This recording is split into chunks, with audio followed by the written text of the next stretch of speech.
Media Mughal कहे जाने वाले पीटर मुखर्जी की पत्नी इंद्राणी जब गिरफ्तार हुई तो बताया गया कि उसने 3 साल पहले अपनी बहन शीना की हत्या कर दी है। कुछ ही घंटों में पता चला कि शीना इंद्राणी की बहन नहीं बल्कि बेटी थी। इस खबर पर खुद पीटर मुखर्जी हैरान थे क्योंकि वो शीना को इंद्राणी की बहन के रूप में जानते थे। तब से अब तक इंद्राणी के रिश्तों के बारे में कई खुलासे हो चुके हैं और तमाम खुलासों के बावजूद ये पता नहीं चल पाया है कि शीना का पिता वास्तव में कौन है और ऐसा क्या हुआ कि इंद्राणी ने अपनी बेटी को फुल प्रूफ प्लान बनाकर मार दिया।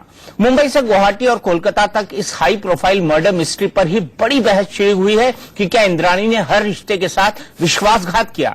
ऐसा कौन सा राज था जिस पर पर्दा डालने के लिए इंद्राणी ने अपनी बेटी शीना को मार डाला।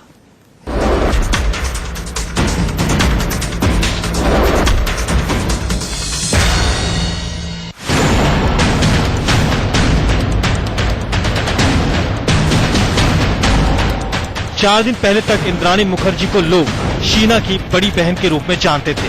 फिर मुंबई पुलिस ने इंद्राणी को शीना के हत्या के आरोपी के तौर पर गिरफ्तार किया तो नया खुलासा हुआ कि इंद्राणी ने अपनी छोटी बहन को नहीं बल्कि अपनी बेटी की हत्या की है। शीना उसकी बहन नहीं बल्कि बेटी थी। हम पूरी इन्वेस्टिगेशन करेंगे। मैंने आपको बताया हमारी टीम गुवाहाटी, कलकत्ता और अलग अलग जगहों में हमारी टीम्स गई हैं। Be patient. मुंबई पुलिस अब तक शीना मर्डर केस में 3 लोगों को गिरफ्तार कर चुकी है।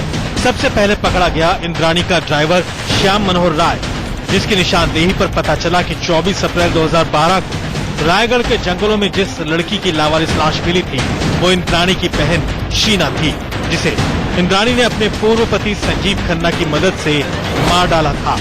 फिर पुलिस ने इंद्राणी को मुंबई से गिरफ्तार किया और उसके पूर्व पति संजीव खन्ना को कोलकाता से। लगा कि 3 साल पुराने इस हत्याकांड की गुत्थी सुलझ गई है, लेकिन उसके बाद जो खुलासे होने शुरू हुए उससे मुंबई पुलिस ही नहीं बल्कि इंद्राणी को करीब से जानने का दावा करने वाले हर शख्स के होश उड़ गए।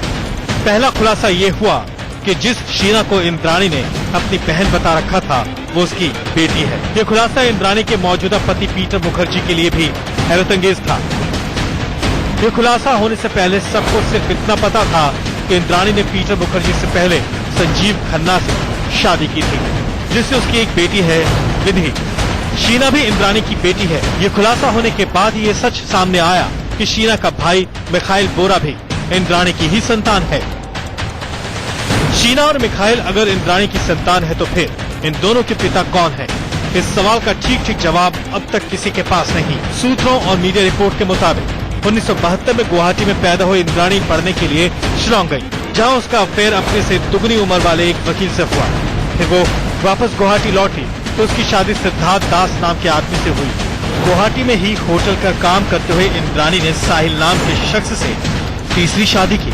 साहिल से रिश्ता तोड़ने के बाद इंद्राणी ने कोलकाता में बिजनेसमैन संजीव खन्ना से शादी की। 2002 में इंद्राणी का संजीव खन्ना से तलाक हो गया और उसने स्टार इंडिया के CEO पीटर मुखर्जी से शादी कर ली। पीटर मुखर्जी की ये दूसरी शादी थी। पहले खबर आई कि शीना और मिखाइल के पिता सिद्धार्थ दास हैं, लेकिन फिर पता चला कि शीना और मिखाइल का जन्म तो इंद्राणी की सिद्धार्थ से शादी के पहले ही हो चुका था। तो क्या शीना और मिखाइल उस वकील के बेटे हैं जिसके साथ शिलांग में इंद्राणी का अफेयर था? इसका साफ जवाब अब तक किसी के पास नहीं। इस बीच ये खुलासा भी हुआ है कि शीना का अपने सौतेले भाई राहुल मुखर्जी के साथ अफेयर था।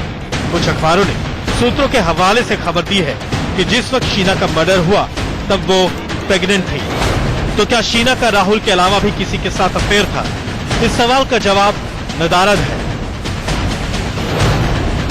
रिश्तों की पेचीदा पहेली में उलझी शीना मर्डर मिस्ट्री में एक सवाल ये भी है कि आखिर इंद्राणी ने अपनी बेटी शीना की हत्या की क्यों? क्या इंद्राणी को शीना और अपने सौतेले बेटे राहुल मुखर्जी के अफेयर पर ऐतराज था? क्या इंद्राणी को इस बात का डर था कि शीना उसके काले अतीत को बेपर्दा कर सकती है? क्या इंद्राणी को डर था कि शीना खुद को उसकी बेटी साबित करके प्रॉपर्टी में मोटा हिस्सा मांग सकती है? इन सवालों के साथ एक पेच ये भी है कि आखिर इंद्राणी का पूर्व पति संजीव खन्ना इस जुर्म में उसका साथ देने के लिए तैयार क्यों हो गया? क्या संजीव खन्ना सिर्फ पैसों के लालच में इंद्राणी का साथ देने के लिए राजी हुआ या फिर यहाँ भी रिश्तों की कोई पहेली जुड़ी है? आखिर शीना के पास कोई तो ऐसा राज था जिसे पर्दे में रखने के लिए इंद्राणी ने उसे मारा। गुवाहाटी में मनोज वर्मा और मुंबई में राजेश कुमार के साथ अभिषेक शर्मा, मुंबई, इंडिया न्यूज। तो एक बहुत ही मशहूर गाना है मधुर भंडारकर की फिल्म का कि कितने अजीब रिश्ते हैं यहाँ के। वाकई ये रिश्तों की दास्तान उलझी हुई है। इसको समझना भी अपने आप में बेहद टेढ़ी पहेली है। लेकिन इसके सामाजिक परिणाम क्या होंगे, इससे क्या मिलता है, इससे क्या संकेत मिलता है, इससे क्या सीखना चाहिए और समाज में इस तरह के जो उलझे हुए रिश्ते हैं उसका क्या मतलब निकाला जाए, इसी को समझने की कोशिश करेंगे। और हमारी बड़ी बहस में यह सवाल जरूर होगा कि क्या इंद्राणी ने हर रिश्ते के साथ विश्वासघात किया। हमारे साथ हैं अरूप घोष जी, जो कि सीनियर जर्नलिस्ट हैं, न्यूज एक्स में उन्होंने उस वक्त काम किया है जब इंद्राणी मुखर्जी यहाँ की सीईओ हुआ करती थी। दिलीप चेरियन जी हुए इमेज गुरु, के गौतम साहब है retired police officer Uttar Pradesh के, जिन्होंने आरुषि केस में एक बहुत महत्वपूर्ण भूमिका अदा की थी, और साथ ही साथ रवि शर्मा मेरे क्राइम एडिटर हैं। अरूप, सबसे पहले आपके पास आना चाहूंगा, क्या वाकई इंद्राणी इतनी कॉम्प्लेक्स पर्सनैलिटी थी, क्योंकि आपने बहुत क्लोजली उनके साथ काम किया है? कॉम्प्लेक्स तो मैं नहीं कहूंगा, मैं ये जरूर कहूंगा कि वो काफी पुशी थी, काफी अग्रेसिव थी, एम्बिशियस भी थी, काफी कुछ बहुत जल्द करना चाहती थी, और मैं उनके साथ सीधे ही बात करता था और उनको रिपोर्ट करता था। तो मुझे एक लगा कि ये एक ऐसी शख्सियत हैं जो काफी कुछ जल्दी करना चाहती हैं। वो कई बार उन्होंने मुझे ये कहा कि उनका एक शौक है कि वो एक अच्छा मीडिया टाइकून की हैसियत से उभरेंगी, एक बढ़िया ब्रांड बनाएंगी। और पीटर के साथ जो मेरे ताल्लुकात हैं वो 20 साल पुराने हैं। जब मैं एनडीटीवी में था तब वो पहली बार उनसे मुलाकात हुई थी, जब रूपर्ट मर्डॉक को लेकर वो आए थे, तब वो स्टार के सीईओ थे। तब से मेरे एक बहुत ही अच्छे वो दोस्तों में से मैं कह सकता हूं वो हैं। अरूप, आपको कभी ऐसा लगा कि इंद्राणी की पर्सनालिटी के अंदर इतने रिश्तों के परतें घुली होंगी? दीपक, ये कहना थोड़ा मुश्किल है, लेकिन ये है कि जरूर थोड़ी कॉम्प्लेक्स तो मुझे लगी थी, और पर उनमें एक अच्छाई भी थी। अभी मैं आपके साथ ये जरूर शेयर करना चाहूंगा कि उनके आईएनएक्स एचआर की पुरानी कंपनी के दो मेरे बहुत अच्छे दोस्त हैं। मैंने हाल में अभी उनसे बात भी की, क्योंकि मुझे विश्वास ही नहीं हुआ कि अभी मार्च में मैं उन दोनों के साथ मिला, पीटर इंद्राणी के साथ उनके घर पे लंच पे गया, और अब ये एकदम से इतना बड़ा बम कैसे फूट सकता है। तो मैंने उन दोनों को फोन किया, पूछा, तो उन दोनों को ये नहीं पता था कि शीना उनकी बेटी हैं। उन्होंने ये कहा कि इंद्राणी हमेशा एक हम्बल टाइप की लेडी थी, बहुत उन्होंने मेहनत की आगे जिंदगी में आगे बढ़ने की, और उन्होंने अच्छा ही कहा उनके बारे में। और अंत में उन्होंने ये कहा कि हमें तो अभी तक विश्वास नहीं होता कि वो एक कोई मर्डर अक्यूज के हिसाब से वो अरेस्ट हो सकती हैं। वाकई उनके साथ के लोगों को विश्वास नहीं हो रहा है। हमारे साथ इस बीच अनु रंजन जी, जो कि फाउंडर हैं आईटीए की, वो हमारे साथ जुड़ गई हैं, इंडियन टेलीविजन एकेडमी की। अनु जी, आप टेलीविजन इंडस्ट्री को, इस दुनिया को बहुत नजदीक से जानती हैं। मैं जानना चाहूंगा इंद्राणी से आपका किस तरह का इंटरेक्शन था, और पीटर से भी? पीटर तो आई थिंक 15 साल पहले जब आईटीए फाउंड हुआ था, पीटर वॉज देयर, क्योंकि स्टार पे हमारे शोज थे। इंद्राणी को तो बाद में मिले थे Peter's wife, and Peter was always very sensible, बहुत ही मतलब जिसको कहते हैं sorted man, and Indrani was his wife. I mean introduce वैसे ही हुआ गया था कि बाद में जब पता चला उन्होंने छोड़ा और आईएनएक्स शुरू किया, तो आई रिमेंबर इंद्राणी से पूछा था मैंने कि what is INX. She said INX stands for Indrani into 10 and multiple और व्हाटएवर। तो मतलब she had kept the name of the company अपने पे, एंड पीटर ट्रस्टेड हर ऐसे कि Peter took a back seat and Indrani was running the whole show. आपको इसमें कुछ स्ट्रेंज लगा? पता नहीं स्ट्रेंज लगा, यही लगा कि वाई पीटर के नाम पे, पीटर के लिए, पीटर वजह से ये सारी फंड हुई है। आई एम श्योर जिन्होंने ऐसा डाला है उन्होंने पीटर के लिए है, और हो गया सब कुछ Peter to back seat. Strange definitely लगा, बट और बात वही हुई कि ये लास्ट नहीं किया, एंड आई थिंक 2-3 साल में कंपनी बंद हो गई। अनु, यहाँ पर मैं आपसे ये जानना चाहूंगा कि जो लोग इंडस्ट्री के हैं उनका ये मानना है कि पीटर शायद स्टार के अपने कॉन्ट्रैक्ट के वजह से उस तरह का काम नहीं कर सकते थे, इसलिए उनको चेयरमैन बनना पड़ा, और सीईओ का पद वो नहीं ले सकते थे, इसलिए उन्होंने इंद्राणी मुखर्जी को सीईओ बनाया। क्या सच है? सीईओ बनाना वो पोजीशनिंग की बात अलग है, बट मैं ये कह रही हूं कि जो जी इनको फंडिंग मिली है, जो उस वक्त सुना था 600 करोड़ जो भी, वो पीटर को मिली थी। तो स्टार छोड़ने के बाद अगर वो ना भी कर सके, बट जिन्होंने इन्वेस्ट किया है उन्होंने पीटर पे इन्वेस्ट किया है ना। तो पोजीशन मतलब वो चेयरमैन बने या जो भी बने वो अलग बात है, but at the same time fact यही है कि पीटर की वजह से इंद्राणी ने जो भी किया है उनके सपोर्ट के साथ पूरी हुई आईएनएक्स चलाई थी, और बंद भी हुआ है। जो लोगों का नुकसान हुआ है वो भी उनकी वजह से हुआ है। बिल्कुल। दिलीप, मैं आपको यहां पर जोड़ना चाहूंगा, जो बड़ा सवाल यहां पर ये खड़ा होता है, क्या एक सोशल क्लाइंबिंग का, जिसको कहते हैं कि हमारे हिंदी में कि सीढ़ियां चढ़ना, एक का इस्तेमाल करना सीढ़ियां चढ़ना, दूसरे का इस्तेमाल करना सीढ़ियां चढ़ना, क्या ये उस तरह का टिपिकल केस नहीं है? देखिए, ये सोशल क्लाइंबिंग या बड़े सोसाइटी के बात सिर्फ नहीं है। ये जो हम इस वक्त बात कर रहे हैं उसमें हमें ये लग रहा है कि ये एक स्पेसिफिक लड़की जैसे इंद्राणी है, उसकी टेक्निक और उसकी टैक्टिक्स जो है वो मुझे लग रहा है कि जब इसका पूरा खुलासा होगा तब पता चलेगा कि उसने कितने लोगों के साथ ये धोखा किया है। और ये जो है वो एम्बिशियस लड़की है और उसकी एम्बिशन के वजह से कई लोगों को यूज करना पड़ा, पर ये जो लोग थे उनका भी रोल बड़ा अजीब लग रहा है कि शायद जब सोशल क्लाइंबिंग करते हैं लैडर के रंग्स का भी कोई रोल नहीं रहता, क्योंकि पीटर ऐसा बहुत शार्प और बहुत एनालिटिकल आदमी है, तो वो किस तरह से किसी के साथ 10-15 साल बिताए जहां उसको पता नहीं था कि उसका इन-लॉज कहां है, बच्चे उसके वाइफ के कौन कौन हैं, और उसके प्रीवियस हस्बैंड उसके साथ मिलके बच्चे को मारने का कोशिश कर रहा है। तो मेरे ख्याल में ये जो उन्होंने चूज किया, ऐसे लोगों को चूज किया जिनको वो प्रयोग कर सकते थे। सो सोशल क्लाइंबिंग से भी आगे जाकर इसको देखना पड़ेगा कि ये उनका एक साइकोलॉजिकल कैपेबिलिटी या साइकोटिक एस्पेक्ट है कि वो ऐसे लोगों को यूज करने का तरीका भी स्पेशलाइज किया था।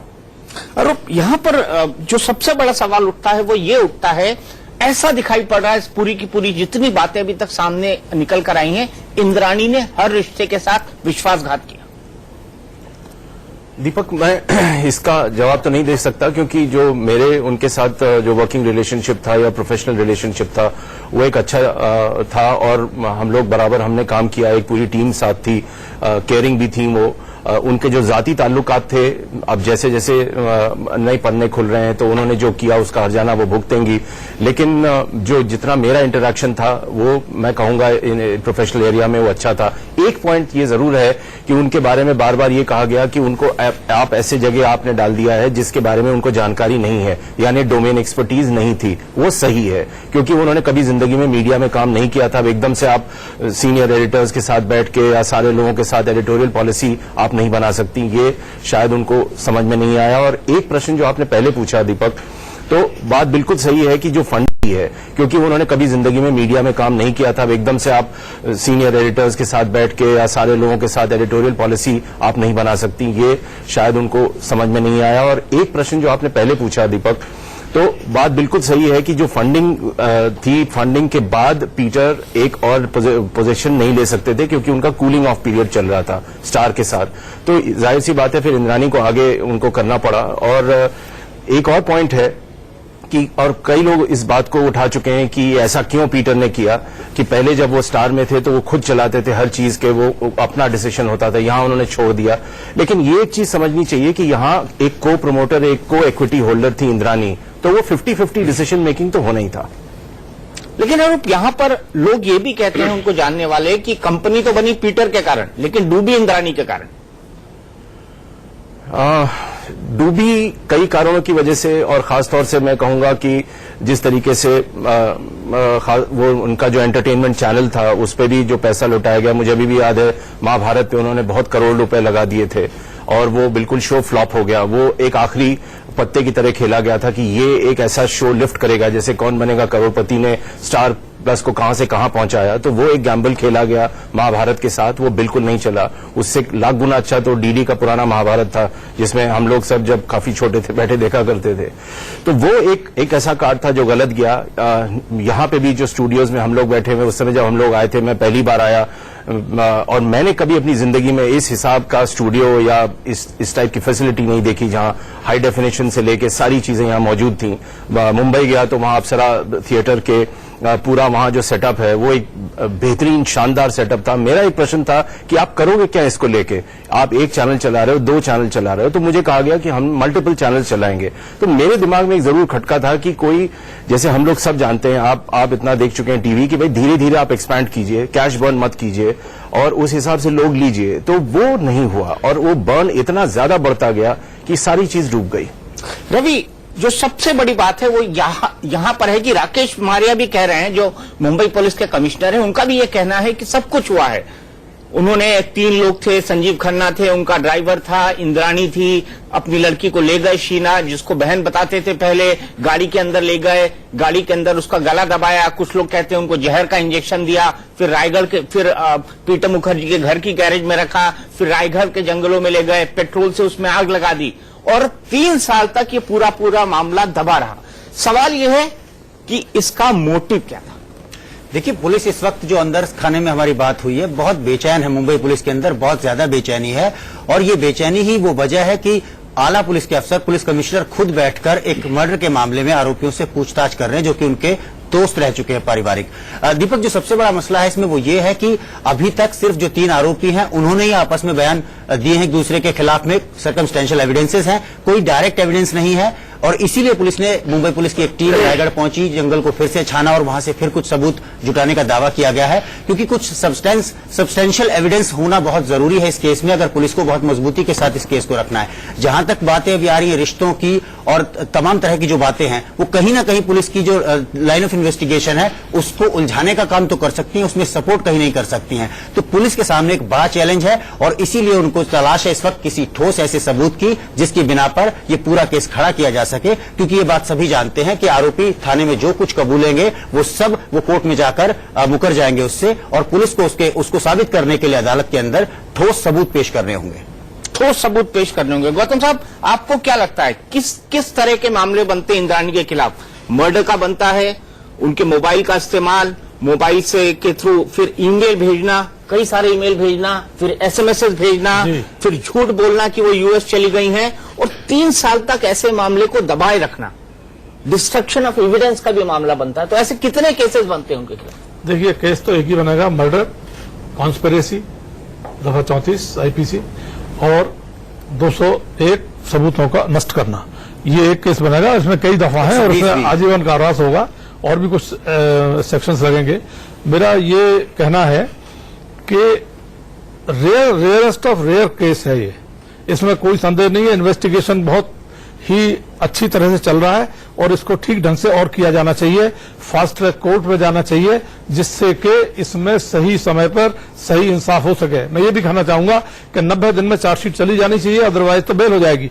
अगर कुछ एविडेंस रह जाते हैं तो बाद में एडिशनली दिए जा सकते हैं, लेकिन चार्जशीट हर हालत में 90 दिन में दे दी जाए। इसमें जहां तक एविडेंस की बात आ रही है, मेरा विचार ये है कि ये बहुत अच्छा एविडेंस इसमें है, बहुत अच्छा केस बनता है इस तरह से कि ड्राइवर पकड़ा जाता है और वो कन्फेस करता है कि साहब ये मर्डर हमने किया है। तो ये कन्फेशन तो कोर्ट में एडमिसिबल नहीं है, लेकिन उसके बाद जो वो डेड बॉडी रिकवर कराता है वो एविडेंस एक्ट में 27 एविडेंस एक्ट में वो बहुत अच्छा सबूत है और उसके आधार पर बहुत अच्छा केस बनता है। उसने डेड बॉडी के पार्ट्स बरामद कराए, खुद जाके आगे चल के बताता है कि साहब यहाँ है, तो ये एक एविडेंस है और ये एडमिसिबल है कोर्ट में। उसके बाद वो वहां से कुछ जो बॉडी के पार्ट्स हैं या बॉडी है उसको लेके आते हैं, उसका डीएनए टेस्ट होगा, डीएनए से निश्चित हो जाएगा कि ये इनकी बेटी है और कब ये मारी गई अनुमान से। इसके अलावा जो और सबूत हैं, मिस्टर खन्ना बॉम्बे आए, उनका आने का कॉल डिटेल हो गया, वहां से ये चारों लोग, मतलब ड्राइवर ने शीना को उसके कार्यस्थल से लिया तो शीना का और ड्राइवर का कॉल डिटेल एक साथ एक जगह पे आ गया। उसके बाद ये 4 लोग जब गए हैं एक कार में तो चारों के कॉल डिटेल कार के साथ चलते चले गए हैं हर उस पर, और जाके जहां इन्होंने गला दबाया है वहां से फिर लौट के आए हैं, तो वो भी कॉल डिटेल है। इसके बाद जब दूसरे दिन लेके गए हैं तो रायगढ़ तक के सबके कॉल डिटेल मिल गए हैं। तो ये एक एविडेंस और कि ये सब लोग रायगढ़ पहुंचे। भाई इसका क्या कारण पहुंचने का ये बताएंगे तो अल्टीमेटली सर्कमस्टेंसेस मजबूत हो जाएंगी, बच नहीं थे। वहां से जब लौटे हैं तो कुछ देर लिए का मोबाइल बंद हो गया, तो फिर 3 मोबाइल चालू हुए, एक बंद हो गया, जो 4 लोग गए थे। ये एक बात आती है। इसके अलावा ये मोटिव है, मेन चीज मोटिव है। अब सवाल ये मोटिव क्या है। मैं समझता हूं ये बॉम्बे पुलिस जो तफ्तीश कर रही है इसमें मोटिव सामने आएंगे और बहुत बढ़िया मोटिव सामने आएंगे। जहां तक मेरी समझ काम करती है वो ये है कि इसमें मोटिव अल्टीमेटली दौलत है, पैसा है। ड्राइवर को ये उसका मोटिव है कि मैं गरीब हूं, मुझको 10, 20, 50 लाख रुपए मिल जाएंगे इसके मर्डर से, और उसका कोई मोटिव हो भी नहीं सकता। खन्ना जी आए हैं तो उनकी एक बेटी है विधि, जो कि अभी बाहर है शीना के जिंदा रहते हुए। अगर शीना नहीं रहती है तो विधि को भी एक हिस्सा मिलेगा, क्योंकि विधि इसकी इंद्राणी की बेटी है। ये बात पक्की हो गई। तो ये सब लोग, इंद्राणी ये सोचती है कि अगर ये राहुल से शादी करती है या इस घर में आ जाती है या मेरी बेटी साबित हो जाती है तो बहुत सारा प्रॉपर्टी का हिस्सा चला जाएगा। तो मुझे ये लगता है कि मोटिव जहां तक सामने आएगा वो यही मोटिव आना चाहिए। आपके माध्यम से मैं ये भी कहना चाहता हूं कि जो रोज शादियां हो रही हैं, इसमें अगर कानून ऐसा बन जाए कि जब शादी हो तो सब लोगों को, दोनों पार्टियों को, पति और पत्नी को अपना पिछला रिकॉर्ड भी पेश करना पड़ेगा कि कहाँ कितनी शादियां हो, कितने बच्चे कहाँ हैं। ये बहस का विषय है, बाद में हम जाएंगे कि वाकई इसकी जरूरत है कानून के हिसाब से। लेकिन बड़ा सवाल जो चर्चा में है आजकल, क्या बड़ी सोसाइटी में ऐसा ही होता है? क्योंकि आप चाय की दुकान पे जाएंगे, एक बुक स्टॉल के अंदर जाएंगे, सड़क पे जाएंगे, बस में जाएंगे, मेट्रो पे जाएंगे, तो ये सवाल आपको जरूर हवा में तैरता हुआ मिल जाएगा कि क्या बड़ी सोसाइटी में ऐसा ही होता है। इसका जवाब लेंगे दिलीप से। अरूप सवाल खड़े कर दिए हैं जो हमारे नैतिक मूल्यों को लेकर है, जो मां और बेटी के रिश्तों को लेकर है, जो बेटी और बाप के रिश्तों को लेकर है, जो पिता और बेटे के रिश्तों को लेकर है, जो मां और सौतेले बेटे को रिश्तों को लेकर है। और इतना घालमेल है इन रिश्तों के बीच में कि अंत उसका होता है एक दुर्दांत हत्या से।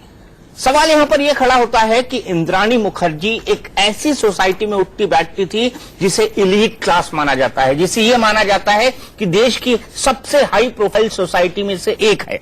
यहां पर यह सब खड़ा होता है जिसको हम मिडिल क्लास मेंटेलिटी बोलते हैं। उसका यह कहना होता है कि बड़े लोगों के बीच तो ऐसा ही होता है। रंजन जी, क्या ये टिकल के या वाकई बड़े लोग बीच ऐसा ही होता है? ये एकदम गलत है। अगर पहला केस आपने सुना है जो सो कॉल्ड आप कह रहे बड़े लोग, तो ऑब्वियसली ऐसा नहीं होता। ये खाली डिफरेंस ये है कि ऐसे इतने केसेस पेपर में पढ़े जाते हैं, husband killing wife, wife killing father, father mother, मतलब वेरियस रिलेशन। बट खाली डिफरेंस ये है कि आप उनके बारे बातें नहीं करते। सो हाई प्रोफाइल आपका आई थिंक प्रैक्टिकली पहला या दूसरा केस होएगा till today. So that is totally unnecessary and uncalled for. और दूसरी एक बात है कि आप अभी को है कि आप उनके बारे बातें नहीं करते। सो हाई प्रोफाइल आपका आई थिंक प्रैक्टिकली पहला या दूसरा केस होएगा till today. So that is totally unnecessary and uncalled for. और दूसरी एक बात है कि आप अभी कोई कह रहे थे कि उन्होंने शायद ये किया है बिकॉज ऑफ प्रॉपर्टी, बट ये भूल गए कि पीटर के भी 2 बेटे हैं। सो ऑब्वियसली उनको तो पूरी, मतलब there is no mention of them. जो भी होए, they both are there. Indrani का एक और बेटा है, तो एक बच्ची को मारने का कोई मतलब नहीं बनता when there are 3 sons waiting in line for that so called property and money। बिल्कुल दिलीप, यहां पर जो सबसे बड़ा सवाल आता है वो ये आता है कि पीटर मुखर्जी जैसा इंसान जिसने प्राइवेट नेटवर्क की दुनिया बदल दी, जिसने टेलीविजन को क्रांतिकारी बना दिया बिल्कुल, और हर घर तक पहुंचा दिया, गांव गांव तक पहुंचा दिया, क्या वो आदमी इतना इग्नोरेंट है? दुनिया को वो जानता है लेकिन अपने बारे में पूरी तरह से इग्नोरेंट है। उसको ये नहीं पता कि उसकी पत्नी के माता पिता कौन है, उसको ये नहीं पता कि उसकी पत्नी ने इससे पहले कितनी शादियां की हैं, उसको ये नहीं पता कि उसके घर के अंदर क्या हो रहा है। सवाल यह है कि क्या पीटर मुखर्जी जैसा, जिसको एक ब्रिलियंट माइंड माना जाता है टेलीविजन इंडस्ट्री के अंदर, प्रोफेशनल्स के बीच में, वो इतना इग्नोरेंट हो सकता है क्या?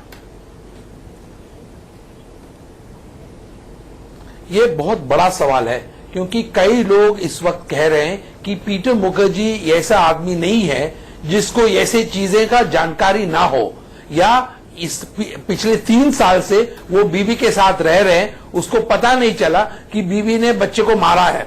तो ये मुझे लगता है कि ये बहुत हैरानी की बात है, और कहीं ना कहीं पुलिस के इन्वेस्टिगेशन में ये तो बाहर निकल आएगा ही आएगा।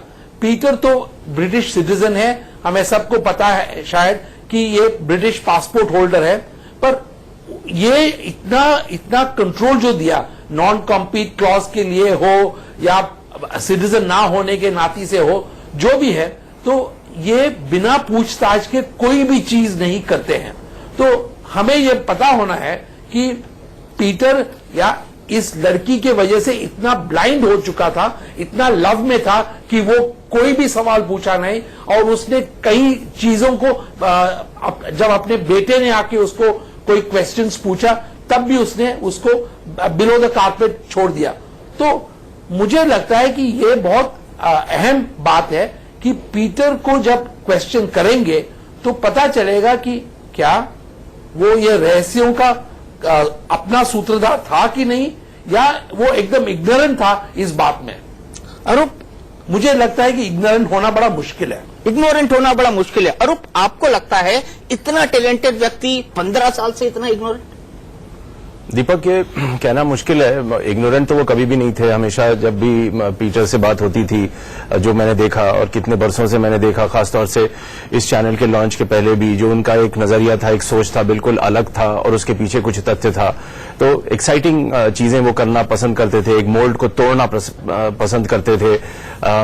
तो अपने जाती जिंदगी में अगर वो इग्नोरेंट हैं तो क्यों हैं? उन्होंने अभी हाल में एक फोनो दिया जो मैंने सुना, तो उन्होंने कहा कि अब अगर आप पीछे के हवाले से देखें कि क्या क्या हुआ तो ठीक है, I can be accused of being ignorant a fool. तो वो उनके बात करने का स्टाइल है, और शायद वो ये कह के कि हाँ ठीक है, अगर मुझे नहीं पता चला तो मैं ही बेवकूफ हूं, तो वो जिसे कहते हैं डैमेज लिमिटेशन एक्सरसाइज वो कर रहे हैं। अनु जी, यहां पर जो सबसे बड़ा सवाल उठता है वो ये उठता है कि एक महिला 3 साल पहले अपनी बेटी को मारती है, अपनी सगी बेटी को मारती है। दूसरा, 3 साल तक वो उसके बारे में लगातार झूठ बोलती है कि वो अब यूएस में है, अपने बेटे से झूठ बोलती है, अपने पति से झूठ बोलती है, अपनी छोटी बेटी से झूठ बोलती है। क्या कोई इतना गिल्ट लिए जी सकता है? सी, एक्चुअली सबसे सरप्राइजिंग, इतना क्रेडिट उसको दो या इतने ये कहो कि शी इज सराउंडेड बाय डम मैन, के एक हस्बैंड, एक एक्स हस्बैंड, एक सन, उस हस्बैंड के 2 सन्स, फादर, मतलब एवरीबडी बिलीव्ड कि ये जो झूठ है, तो either she is too smart और she is surrounded by fools, but at the same time living this life, because I think उन्होंने अलाउ किया इसको। ये नहीं कि शी, इफ दे वांटेड, एक बंदा immediately they could have caught her. जब पीटर ने कहा है कि मेरी बेटी ने मुझे आके कहा, राहुल ने कहा है कि she is not the sister, she is the daughter. फिर कहता है मुझे शीना ने भी कहा था कि she is not, I am the daughter. तो अगर पकड़ना चाहे तो इतनी बारी उनको मौका मिला है, नहीं किया। तो इसलिए आई थिंक इंद्राणी ने यही सोचा होगा, अगर सब बिलीव कर रहे हैं उसको तो why not continue the game. So I don't blame her, I literally think it's the others around जिनको क्वेश्चन करना चाहिए कि why did they allow her to get away with all this. क्यों अलाउ किया ये सब करने को, ये भी एक बहुत बड़ा सवाल होता है। लेकिन दिलीप, यहां पर जो बड़ी बात है वो ये है कि 2 दिन के अंदर पीटर ने 2 बयान दिए। पहला बयान दिया कि उन्होंने शीना के बारे में उनको कुछ पता नहीं था, और जब राहुल ने एक बार मेंशन किया, मैंने इंद्राणी से पूछा, इंद्राणी ने कहा ये सब बकवास है। उसके बाद फिर शीना ने भी मुझे बताया कि मैं इंद्राणी की बहन नहीं, बेटी हूं। उसके बाद भी 3 साल तक इग्नोरेंट बना रहना और पीटर का 2 दिन के अंदर अलग अलग बयान देना, ये क्या इंडिकेट करता है?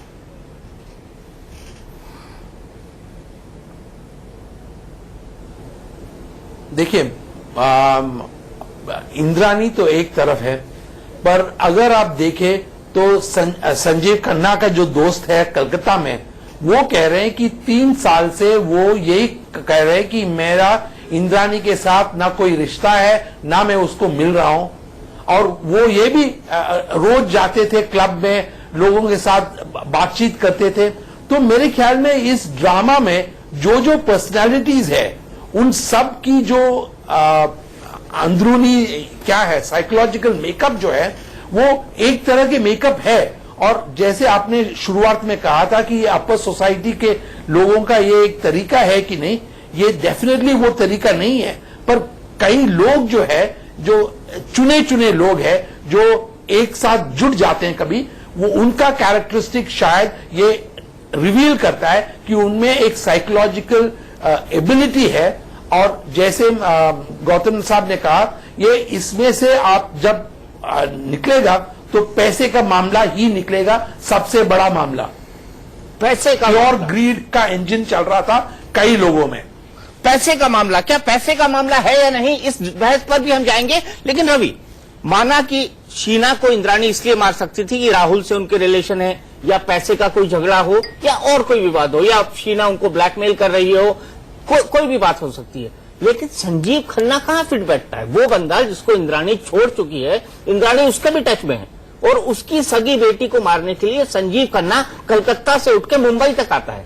आखिर संजीव खन्ना का रोल क्या है? जाहिर तौर पर ये कई सारी बातें हैं जो कंट्राडिक्शन पैदा कर रही हैं इस पूरे मामले में। और अभी अभी दीपक, मेरे पास जो जानकारी आई है कि इस मामले में लाई डिटेक्टर टेस्ट करा सकती है मुंबई पुलिस। और आपने बड़ा मौजूद सवाल उठाया है, क्योंकि कई बातें हैं जो बहुत ही विरोधाभासी हैं। जैसे कि वो शख्स जिसको वो छोड़कर चली जाती है, उसने अपने माता पिता को धोखा दिया, उसके बाद में उनके पास अपने बच्चे भेज देती है, मगर वो उसको एक्सेप्ट कर लेते हैं और उनको बड़ा भी करते हैं और वक्ताने पर बता देते हैं कि भाई ये आपकी माँ है आपकी।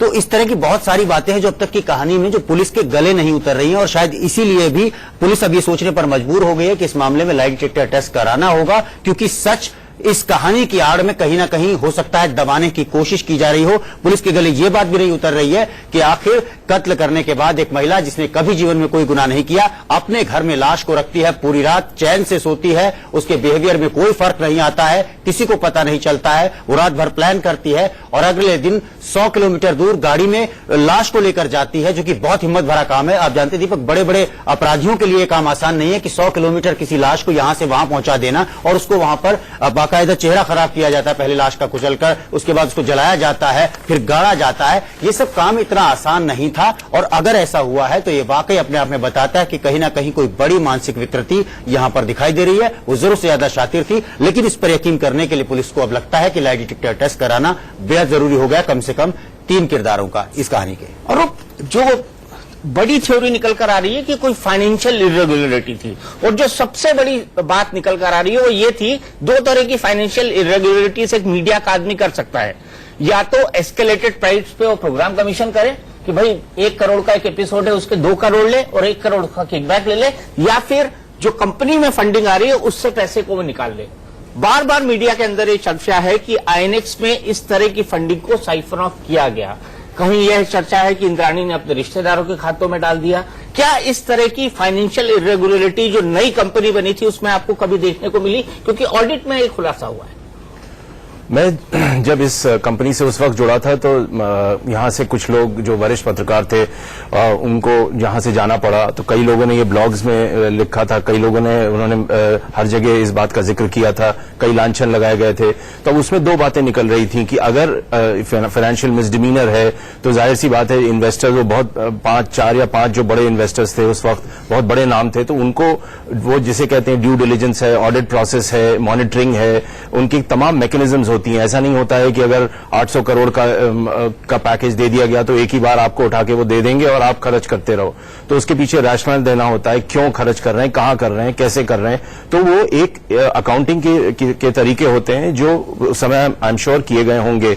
बट एक पॉइंट जो बार बार अभी भी निकल रहा है कि ये और मैंने अभी हाल में सुना एक लेडी हैं जो जिनके ताल्लुकात पीटर से अच्छे नहीं थे, तो उन्होंने खुल के ही नेशनल टेलीविजन पे कल ये आरोप लगाया कि जिस हिसाब से एंटरटेनमेंट चैनल में धांधलेबाजी हुई है तो वो जरूर हुई होगी। लेकिन उसी सेंटेंस को उन्होंने फिर वापस लिया कि मुझे नहीं पता, ऐसा लोग कहते हैं। तो ऐसा लोग तो बहुत कुछ कहते हैं, और जब आप किसी चीज को सामने पेश करें तो उसके पीछे कोई तथ्य होना चाहिए। लेकिन ये कहना जरूर सही होगा कि उस वक्त भी बहुत कुछ लिखा गया, बहुत कुछ ब्लॉग्स में लिखा गया, और अगर ये लिखा गया तो जाहिर सी बात है इन्वेस्टर हैं उनको भी नहीं चला होगा और वो उन्होंने मॉनिटरिंग रेज की होगी। और मैं नहीं ये कहता कि ऐसी बात हुई होगी क्योंकि मैं उस पोजीशन न था हूं। ये जरूर है कि इन्वेस्ट एक मैकेनिज्म फॉलो हैं, एक प्रो करते हैं और बच नहीं सकते। सवाल अभी है जो अंत है मिलना होता है। पुलिस अपने इंद्राणी मोदी का को कोई पता है उसने शीना के कत्ल के बारे में टिप ऑफ दिया। कौन हो सकता है वो रहस्यमय कॉलर इस ब्रेक के बाद। अगर कुछ हुआ है तो रिश्तों का खून हुआ है इस शीना मर्डर मिस्ट्री के अंदर, पूरे अगर सीक्वेंस ऑफ इवेंट देखे जाएं। लेकिन जो सबसे महत्वपूर्ण बात है कि इस पर पर्दा कैसे उठा। ड्राइवर की गिरफ्तारी हुई गैर कानूनी हथियार रखने के मामले में, वो तो ठीक था, लेकिन वो एनोनिमस, वो अज्ञात कॉलर कौन था जिसने इस पूरे हत्याकांड की सूचना दी। रवि, क्या आपको अपने एक्सपीरियंस से लगता है कि ये व्यक्ति भी इसी चेन से जुड़ा हुआ कोई व्यक्ति? इस चेन से बाहर का आदमी दीपक हो ही नहीं सकता। कोई ऐसा था जिसे कभी ना कभी बातों में, चाहे वो ड्राइवर हो, उसने नशे में या किसी और हालातों के अधीन आकर उसने ये बात किसी से जिक्र किया हो और इस तरह से बात लीक हुई हो।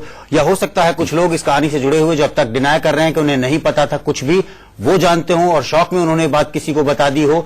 कहानी जरूर इन्हीं किरदारों से, जो किरदार इसमें शामिल रहे थे, लीक उन्हीं से हुई है, या और उन्हीं से लीक होने के बाद किसी एक शख्स ने इसका टिप ऑफ दिया। ये भी आमतौर पर नहीं होता कि कोई ड्राइवर पिस्टल रखकर घूमे जिसका कोई पिछला क्रिमिनल रिकॉर्ड नहीं है। मैं बताना चाहूंगा कि उस ड्राइवर का कोई क्रिमिनल रिकॉर्ड नहीं है दीपक, पुलिस ने पता किया इसके बारे में पूरा।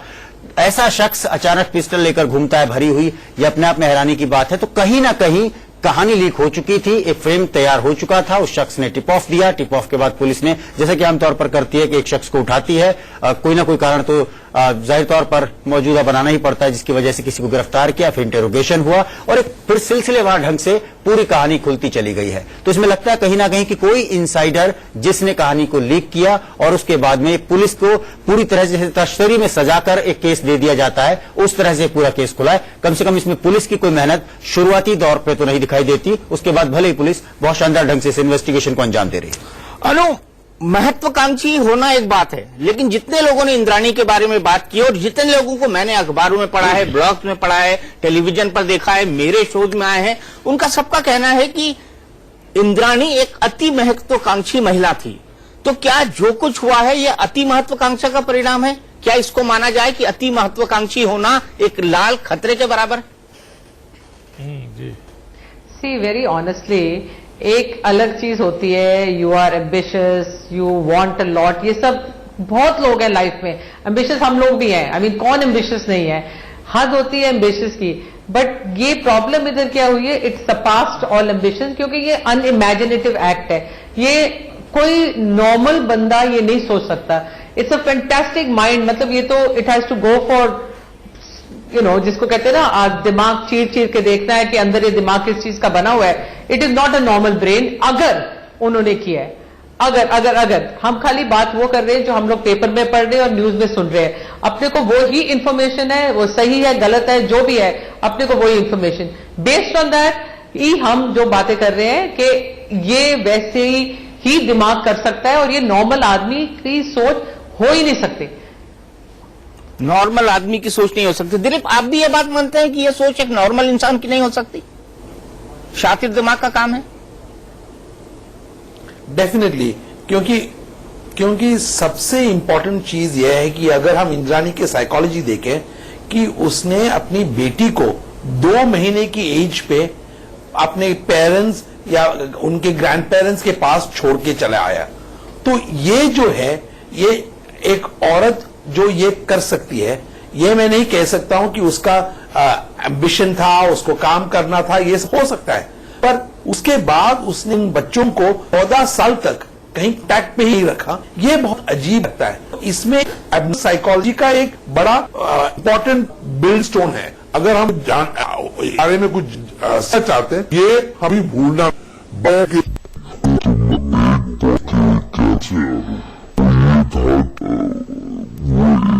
बैकग्राउंड से 2 किस्म के होते हैं, जैसे हाई सोसाइटी या सोसाइटी में पैदा होते हैं। दूसरे हैं जो पायदान चढ़ चढ़ के ऊपर आते हैं, वो उनमें से थी।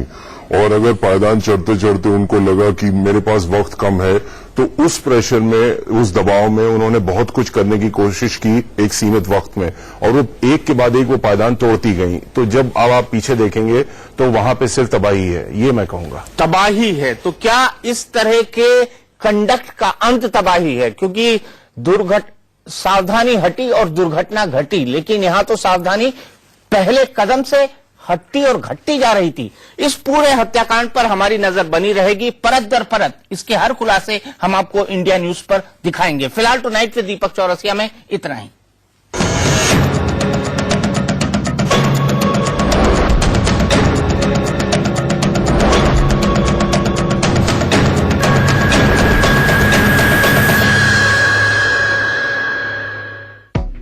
प्रेजेंटेड बाय MBH देगी मिर्च का तड़का, अंग अंग फड़का।